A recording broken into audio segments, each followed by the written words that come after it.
할렐루야. 날마다 주의 은혜와 기쁨이 충만하실 수 있기를 바랍니다. 좌우로 이렇게 있었으면 좋겠습니다. 환영하고 축복합니다. 환영하고 축복합니다. 감사합니다. 오늘 낮추는 사람이라는 제목으로 말씀이 선포되어질 때에 귀하신 은혜가 함께 하실 수 있기를 원합니다.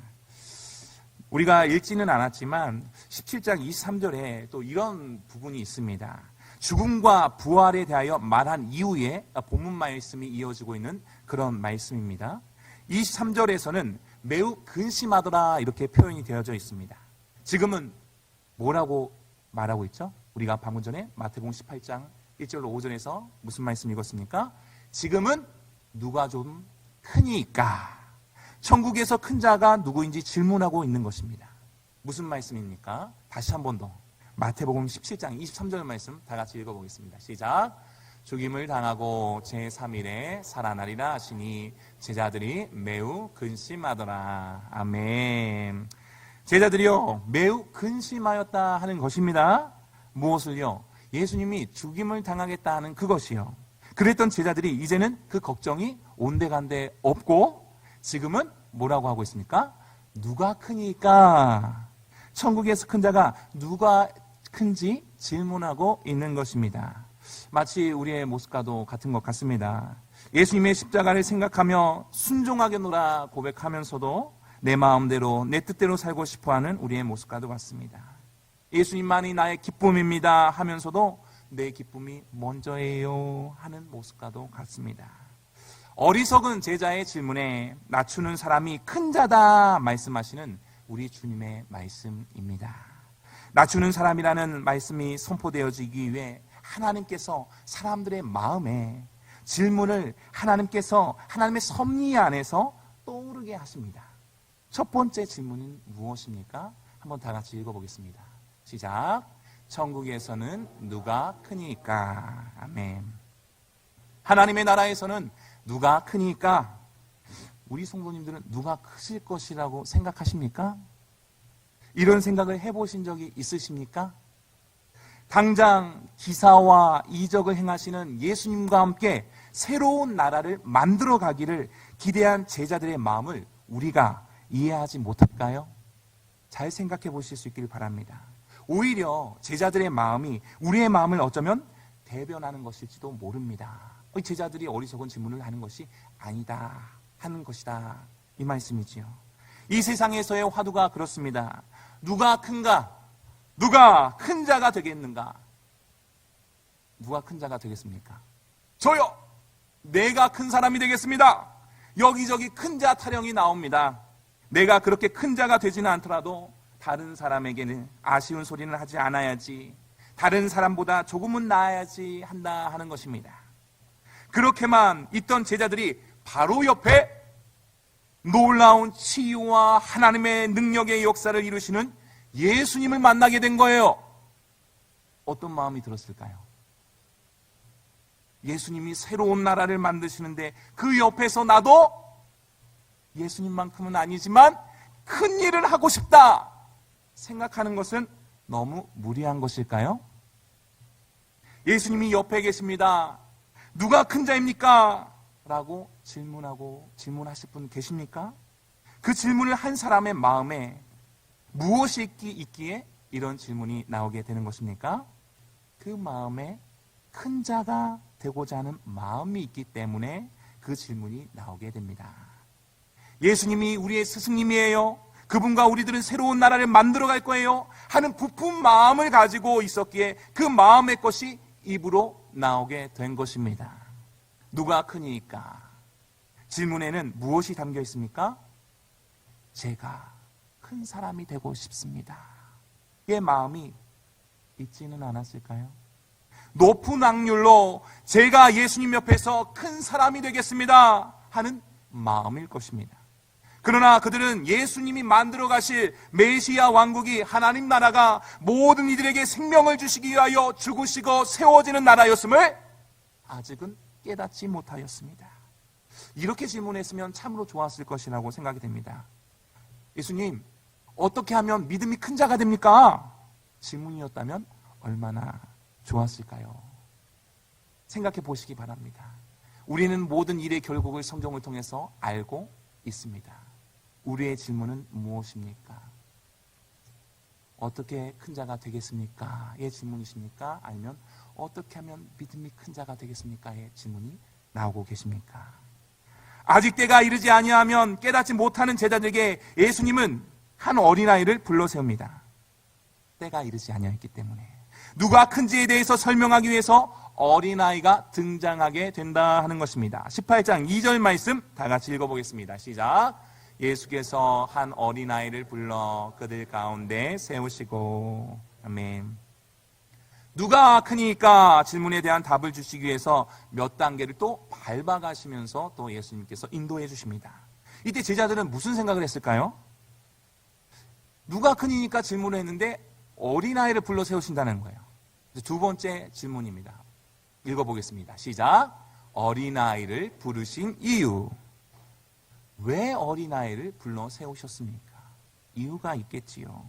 18장 3절 말씀 다 같이 읽어보겠습니다. 시작. 이르시되 진실로 너희에게 이르노니 너희가 돌이켜 어린아이들과 같이 되지 아니하면 결단코 천국에 들어가지 못하리라. 아멘.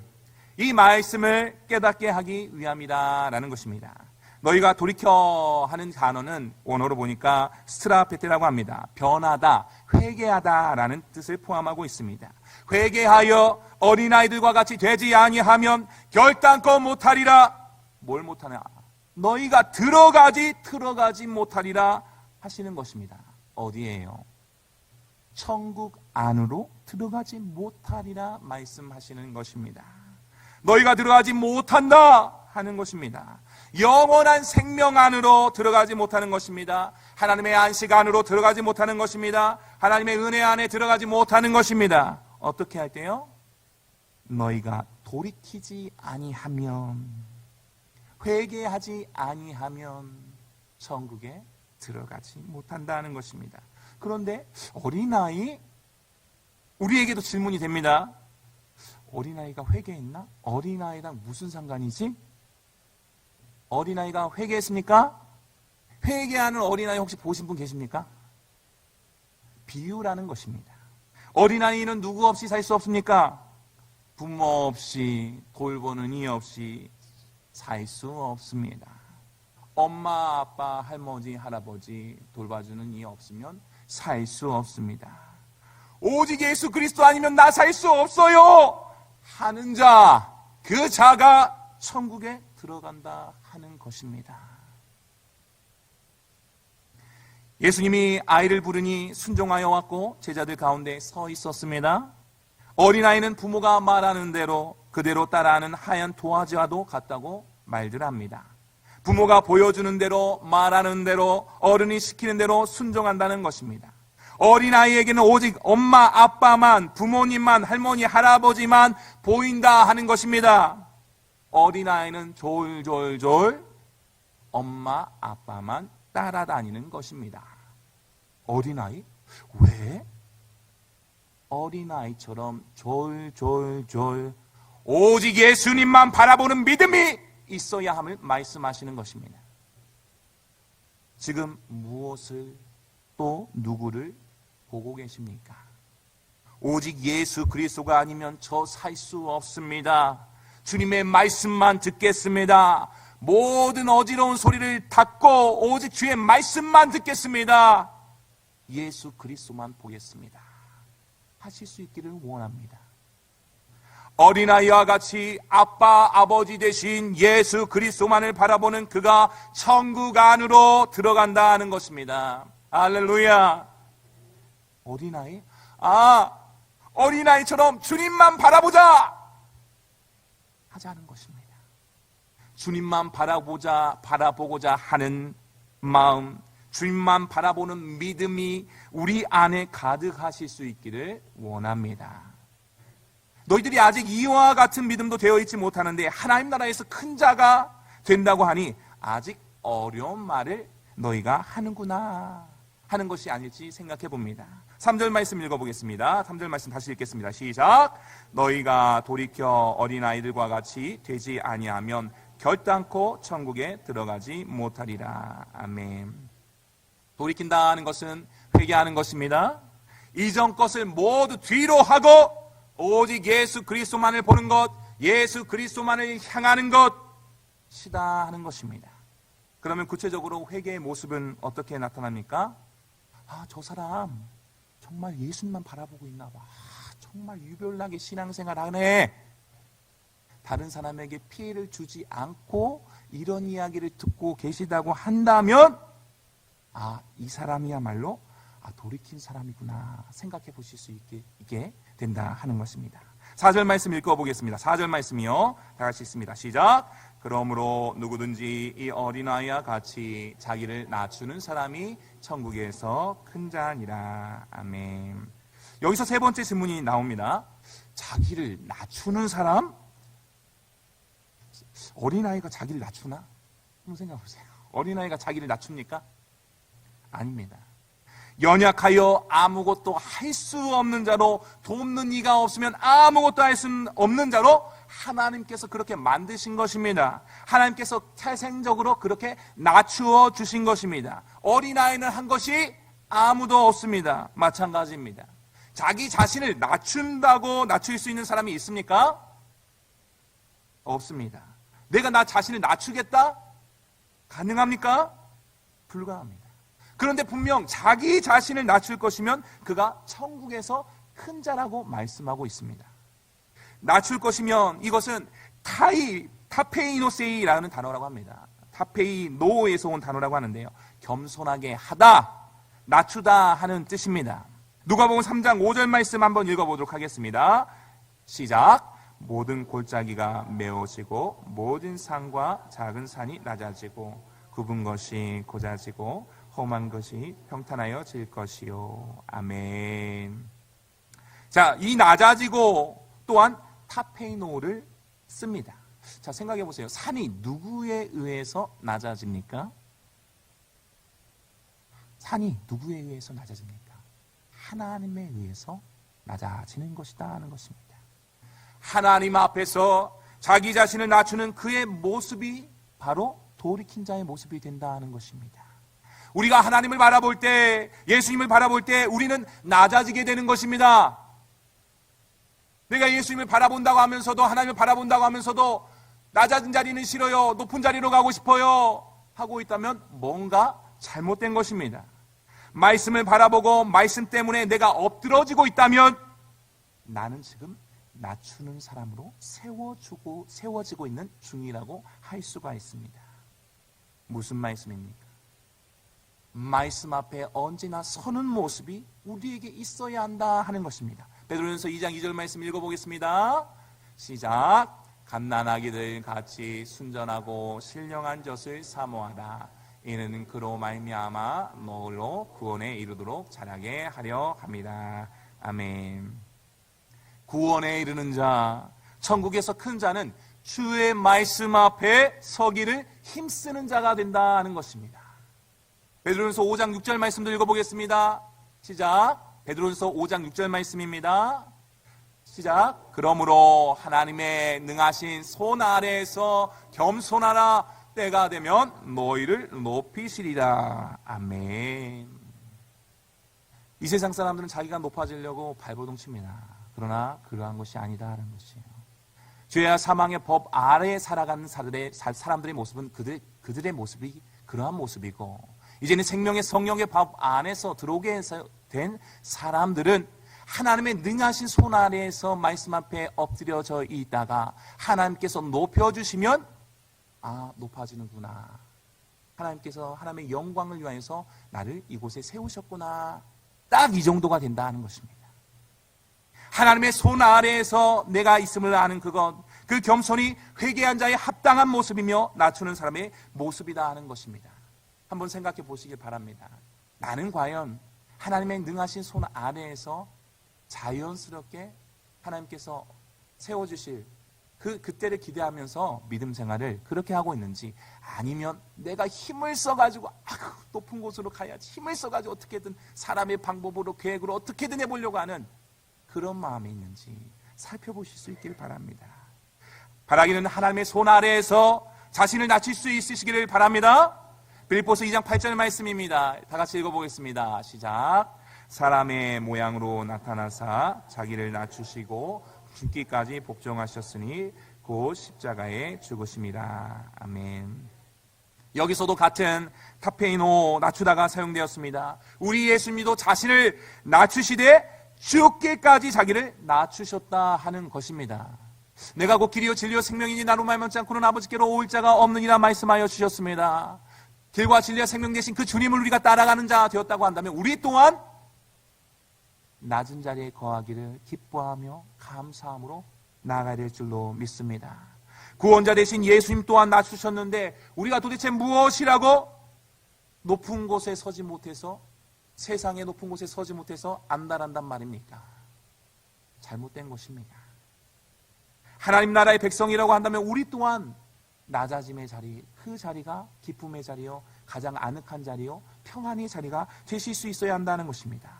말씀에 의해 낮춰지는 삶, 겸손의 삶, 섬김의 삶을 살 수 있어야 한다 하는 것입니다. 이런 사람들의 그 기도의 그 고백은 무엇만 있을까요? 이런 고백밖에 없는 거예요.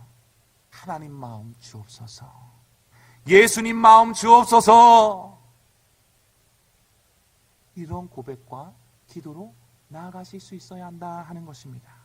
하나님 앞에, 말씀 앞에 있게 되면 이런 고백이 나오게 된다 하는 것이에요. 주님의 뜻 이루어 주옵소서. 이 고백이 나오실 수 있기를 원합니다. 하나님 앞에 낮춘다 하는 것은 나보다 낮은 자리에 누군가 있는 것입니까? 없는 것입니까?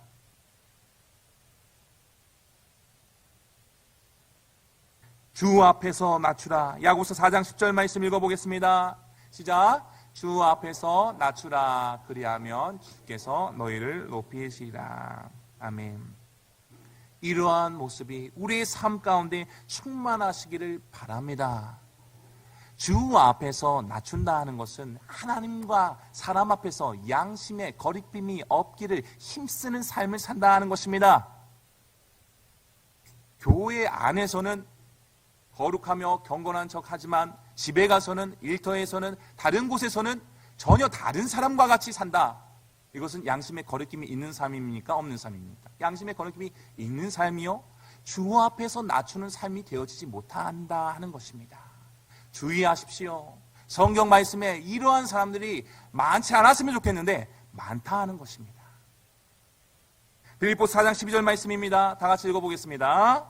시작. 나는 비천에 처할 줄도 알고 풍부에 처할 줄도 알아. 모든 일 곧 배부름과 배고픔과 풍부와 궁핍에도 처할 줄 아는 일체의 비결을 배웠노라. 아멘. 여기에 비천도 비천하여 지는 것을 타페이노, 낮추다가 쓰인 것입니다. 왜 바울이 비천에 처할 줄도 알고 하였을까요? 예수님을 따라 그 낮아짐의 자리가 곧 비천의 자리였다는 것입니다. 누구도 그 자리를 거들떠 보지를 않아. 가고 싶어 하질 않아. 힘이 들어 어려워. 곤란한 자리야. 처리 불가 자리. 그 자리를 향하는 사람들이 있으니 누구예요? 그리스도인들이다 하는 것이. 그 자리에 가면 분명히 아파, 힘들어, 어려워, 고달퍼요. 그런데도 간다 하는 거예요. 왜요? 그 자리에서 분명하게 그 일들을 감당해 주시는 사람이 있어야지 하나님의 일이 진행되어지거든요. 우리는 어떠한 모습으로 살아가고 있습니까?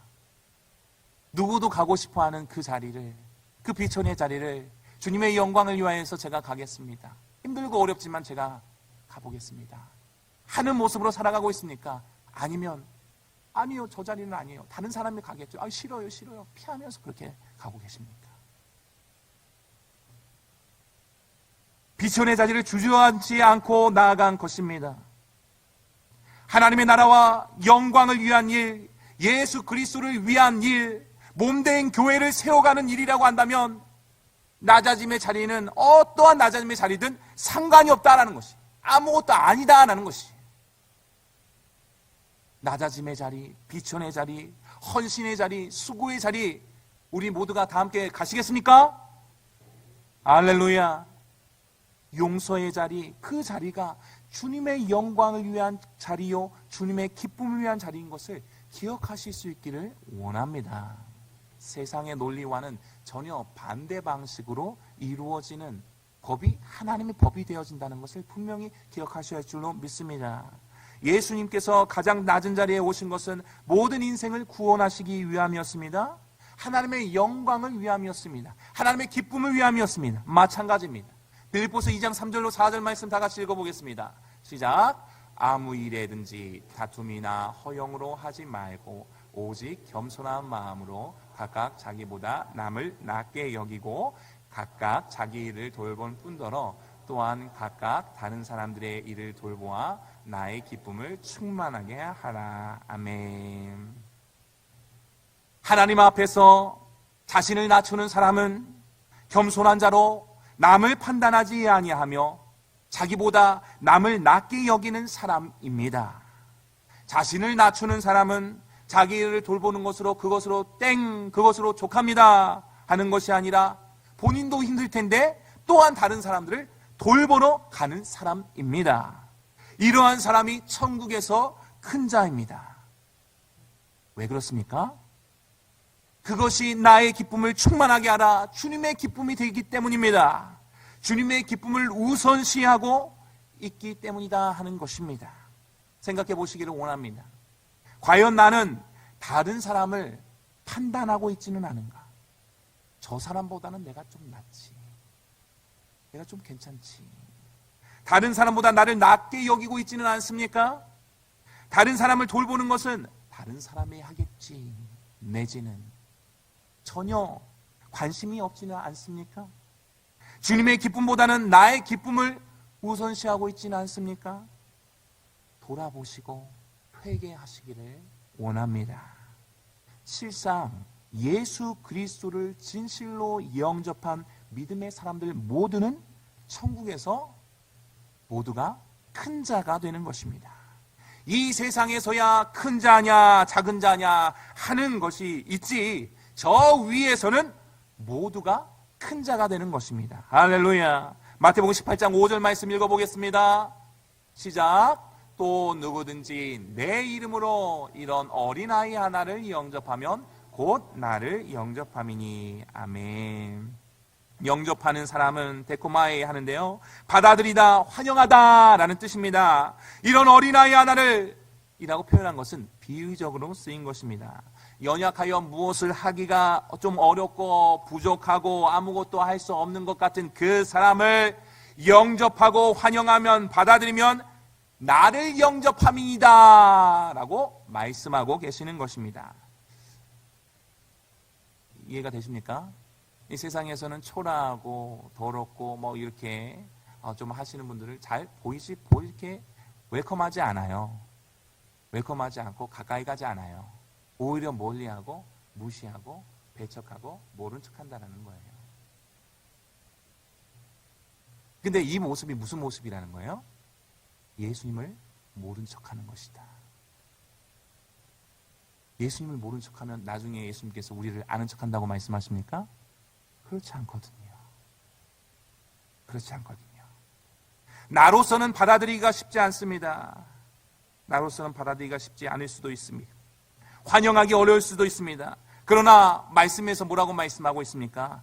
내 이름으로, 나의 이름 안에서, 예수의 이름 안에서 그를 받아들이고 환영하는 것은 나를 영접함이니 말씀하심을 기억하실 수 있기를 바랍니다. 어린아이와 같은 그 사람에게 누가 필요합니까? 어린아이와 같은 그 사람이 있어요. 연약한 사람이 있어요. 도움이 필요한 사람이 있습니다. 그 사람에 누구가 필요합니까? 그 사람에게는 예수님이 필요합니다. 아멘. 예수님이 필요하다고 생각하는 그 사람이 바로 어린아이다 하는 것입니다. 우리 다 컸다고 어른이라고 해서 저분은 어른이셔 하는 게 아니에요. 연약하여 돌봄이 필요하고 아무것도 할 수 없는 그런 사람이야말로 어린아이가 된다라는 거예요. 지금 내 주변에 어린아이와 같은 사람은 없습니까? 생각해 보실 수 있길 바랍니다. 그를 용서하고 사랑하고 품으실 수 있기를 원합니다. 왜요? 예수님께서 바로 우리 죄덩어리와 같은, 찢기와 같은 우리의 죄를 용서해 주시고 손잡아 주시고 안아주시고 품어주셨다라는 거예요. 언제까지요? 영원까지. 예수의 이름 안에서, 주님 안에서 그를 영접하실 수 있기를 바랍니다. 말씀을 맺겠습니다. 전국에서 누가 크니까 질문하였습니다. 또 답이 나갑니다. 천국에서 큰 자가 되고 싶습니다. 어린아이를 부르신 이유가 뭡니까? 어린아이와 같이 예수님만 바라보는 믿음을 갖기 원합니다. 낮추는 사람 어떻게 가능합니까? 말씀 앞에 엎드리는 사람 되기 원합니다. 우리가 예수님께 질문을 드리는 것이 아니라 우리의 믿음의 확실한 답을 주님께 매일 드리실 수 있기를 원합니다. 이 세상에서 큰 자가 아니요 하나님 나라에서 큰 자를 목표로 낮추는 사람, 말씀 앞에 엎드러지는 우리의 믿음 더욱 되시기를 원합니다. 낮아짐의 자리가, 겸손의 자리가, 연약한 사람들을 섬기고 나눠주며 돌보는 그 자리가 영광의 자리인 것을 성령님을 통하여서 날마다 깨닫는 은혜가 우리 가운데 더욱 임하여지기를 원합니다. 예수님이 우리의 모든 죄를 용서하셨듯 주의 사랑으로, 주의 이름으로 용서하고 품어주고 안아주고 더욱 사랑함으로 나아가시는 은혜가 우리 모두에게, 우리 모든 성도님들에게 모든 삶 가운데 충만케 되시기를 주님의 이름으로 축원드립니다. 아멘.